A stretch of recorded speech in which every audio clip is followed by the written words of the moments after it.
কি হয়েছে কি বলেন? ডিলার তেল চুরি করতেছে, মানে 30 টাকা 42 টাকা দাম লাগছে। 30 টাকা কি হয়েছে কি বলেন? ডিলার তেল চুরি করতেছে, মানে 30 টাকা 42 টাকা দাম লাগছে। জমি কিনেছে জনগণের স্বার্থে এই চুরি কাজটা হচ্ছে। লাইসেন্স ক্যান্সেল করতে হবে, লাইসেন্স ক্যান্সেল করতে হবে এবং ও লোকের কি জানে তেল 30 টাকা যে এতদিন দেয়নি তার পরিমাণ জরিমানা দিতে হবে। প্রশাসনকে জানিয়েছেন? প্রশাসনকে জানানো হয়েছে, প্রশাসন কিছুক্ষণ পরেই আসবে।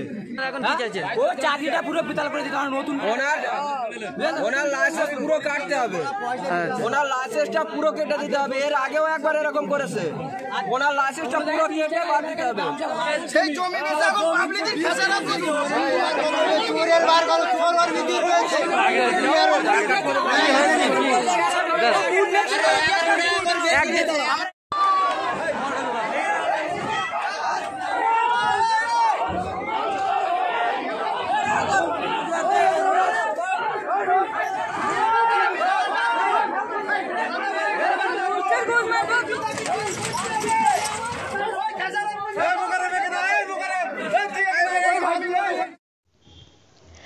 দক্ষিণ 24 পরগনা জেলার ভাঙড় 2 নম্বর ব্লকের চালতাবেড়িয়া অঞ্চলের দক্ষিণ বামুনিয়া গ্রামে কেরোসিন ডিলার হাফিজুল দেওয়ানের বিরুদ্ধে দুর্নীতির অভিযোগ তুলেন গ্রামবাসীরা। বিক্ষোভ প্রদর্শন করেন তারা। বিক্ষুব্ধ জনতার সঙ্গে ধস্তাধস্তি হয় কেরোসিন ডিলারের সঙ্গে। জনগণের দাবি, দীর্ঘদিন যাবৎ কেরোসিনের দাম অন্যান্য ডিলারের থেকে বেশি নিচ্ছেন তিনি। লকডাউনের বাজারে মানুষ যখন কর্মহীন হয়ে পড়েছে তখন সরকারের পক্ষ থেকে কেরোসিনের দাম লিটার প্রতি 32 টাকা করা হয়েছে, কিন্তু এই ডিলার 42 টাকা প্রতি লিটার দাম নিচ্ছেন বলে অভিযোগ।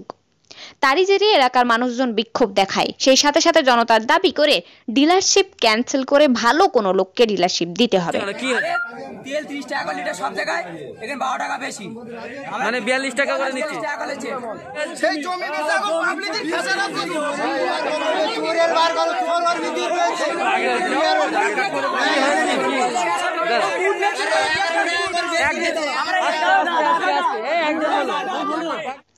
ঘটনাস্থলে এসে পৌঁছায় কাশীপুর থানার পুলিশ। কাশীপুর থানার পুলিশ এসে তুলে নিয়ে যায় কেরোসিন ডিলারকে।